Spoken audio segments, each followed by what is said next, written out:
حضرت سلیمان علیہ السلام نے اپنے لشکر پر نظر ڈالی، ایک پرندہ غائب نظر آیا۔ قرآن کہتا ہے وَتَفَقَّدَ الطَّيْرَ فَقَالَ مَا لِيَ لَا أَرَى الْهُدْهُدَ أَمْ كَانَ مِنَ الْغَائِبِينَ۔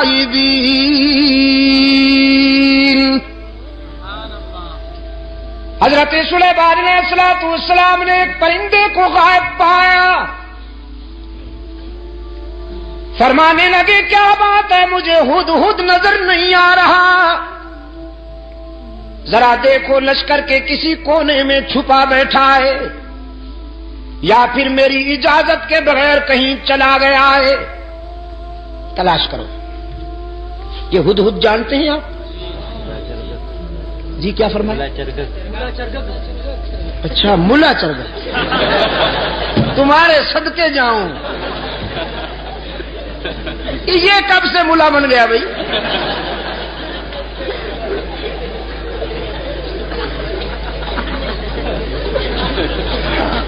اور آپ کو یہ اتھارٹی کس نے دی ہے کہ جس پرندے کے بھی ذرا بال ادھر ادھر ہو جائیں آپ اس پہ ملا کا ٹائٹل فٹ کر دیں؟ یار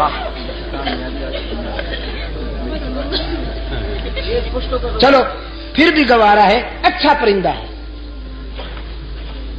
بڑا خوش نصیب پرندہ ہے، قرآن میں جس کا تذکرہ فخریہ انداز میں آیا ہے۔ ہاں اس پر حسد کیا تھا کوے نے۔ حضرت سلیمان علیہ السلام نے جب اس ہدہد سے پوچھا کہ تمہارے اندر کون سی خوبی ہے، اللہ نے تمہیں کون سی خوبی عطا کی ہے، تو یہ کہنے لگا اللہ کے نبی مجھے اللہ نے یہ خوبی عطا فرمائی ہے کہ میں خشک زمین کو دیکھ کر اندازہ کر لیتا ہوں کہ پانی کتنا دور ہے، نظر میں رسائی دے دی ہے اللہ نے، خشک زمین کو دیکھ کر میں یہ اندازہ کر لیتا ہوں کہ کتنی گہرائی پہ پانی مل سکتا۔ حضرت سلیمان علیہ السلام نے فرمایا بھی تم تو بڑے کام کے ہو، ہمیں ویرانوں میں اور صحراؤں میں سفر کرنا ہوتا ہے، تو ہم کیوں نہ تمہاری اس استعداد سے کام لیں، اس صلاحیت سے کام لیں، بس تم ہمارے ساتھ رہا کرو، ہمارے ہم سفر رہا کرو، تاکہ ہم تیری اس خداداد صلاحیت سے کام لے سکیں۔ اللہ کے نبی نے ہدہد کو اپنا مقرب بنا لیا، اپنا ہم سفر بنا لیا، کوے میاں سے برداشت نہ ہوا۔ یہ کوا جانتے ہیں نا آپ، کالے لباس والا مسٹر بلیکی،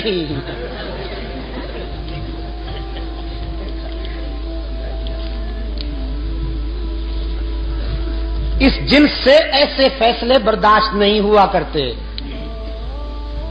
اللہ کے رسول صلی اللہ علیہ وسلم نے صدیق اکبر کو اپنے پہلو میں سلا لیا، کبو کو برداشت ہوا نہیں ہوا، بڑی سخت تکلیف ہے بیچاروں کو۔ استغاثہ دائر کر دیا کوے نے ہدہد کے خلاف، اسکینڈل بنا لیا بدبخت نے، کہنے لگا واہ جی واہ، یہ کہتا ہے کہ میں خشک زمین دیکھ کر اندازہ کر لیتا ہوں کہ پانی کتنا دور ہوگا، بالکل غلط ہے۔ میں نے کئی مرتبہ دیکھا ہے کہ یہ جال میں پھنسا ہوا پھڑک رہا ہوتا ہے، اگر اس کی نظر میں اتنی رسائی ہے کہ یہ خشک زمین دیکھ کر پانی کی گہرائی معلوم کر لیتا ہے تو جال کو کیوں نہیں دیکھ لیتا، اس میں پھنس کیوں جاتا ہے؟ عیار تو بڑے ہوتے ہیں نا، یہ لفاظ اور لسان تو بڑے ہوتے ہیں۔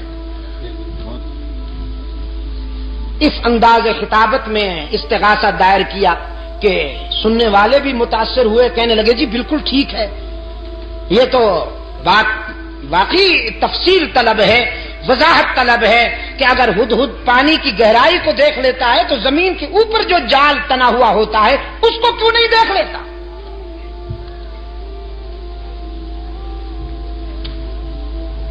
حضرت سلیمان علیہ السلام کی عدالت میں طلبی ہو گئی ہدہد کی. کوا بھی برادری سمیت آ پہنچا.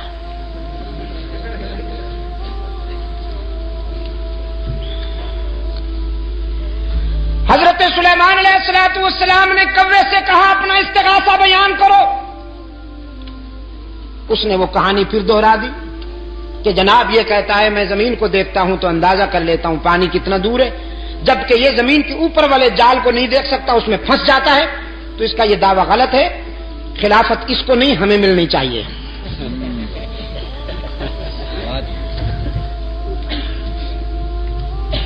مولانا رومی رحمت اللہ علیہ نے اس سوال و جواب کو منظوم کر دیا ہے اپنی مثنوی میں. مجھے افسوس ہے کہ وہ پوری تو مجھے نہیں آتی، ایک دو شعر حافظے میں رہ گئے ہیں، وہ عرض کر دیتا ہوں. ہدہد نے جب کوے کا استغاثہ سنا تو مسکرا دیا. فرمایا زاغقو از حکم مولا منکرست، زاغقو کیوں زاغقو از حکم مولا منکرست، 100,000 عقل دارد کافرست. یہ کوا جو لفاظی کرتے ہوئے میرے خلاف استغاثہ لایا ہے، اصل میں یہ میری صلاحیت کا منکر نہیں، اللہ کی تقدیر کا باغی ہے. وہ جو جال تنا ہوا ہوتا ہے جس میں میں پھنس جاتا ہوں، وہ میری نظر کی کمزوری نہیں ہوتی، تقدیر کی بالادستی ہوتی ہے. من ببینم دام را اندر ہوا، من ببینم دام را، میں ہوا کی اڑانوں میں جال کو دیکھ سکتا ہوں، لیکن تقدیر کی بالادستی میرے شعور پہ پردے ڈال دیتی ہے. دیکھتا تو ہوں لیکن سمجھ نہیں پاتا، بالآخر جال میں پھنس جاتا ہوں. وہ میری نظر کی کمزوری نہیں ہوتی، اللہ کی تقدیر کا فیصلہ ہوتا ہے. سلیمان علیہ السلام نے فرمایا اخرج انک رجیم، دفعہ نکل جا، بکواس کی ہے تو نے. اللہ نے جب یہ استعداد عطا کی ہے تو تجھ سے برداشت کیوں نہیں ہوتی؟ کوے نے کہا جی جاتے ہیں، ناراض کیوں ہوتے ہیں؟ جاتے ہیں ناراض کیوں ہوتے ہیں؟ وہ نکل جاؤ نا. جاتے ہیں جی. احتجاج کرنے کی تو اجازت ہے، پروٹیسٹ تو کریں ہم ذرا، تحریک تو چلائیں آپ کے اس فیصلے کے خلاف. سلیمان علیہ السلام نے فرمایا قیامت تک چیختے اور چلاتے رہو گے، تمہارا منہ بھی کالا رہے گا، تمہارا جسم بھی کالا رہے گا. حسد کے مارے ہمیشہ حسد کے اندھیروں میں ڈوبے رہتے ہیں. اللہ جنہیں اپنے فضل و کرم سے نوازے وہ پیغمبر کے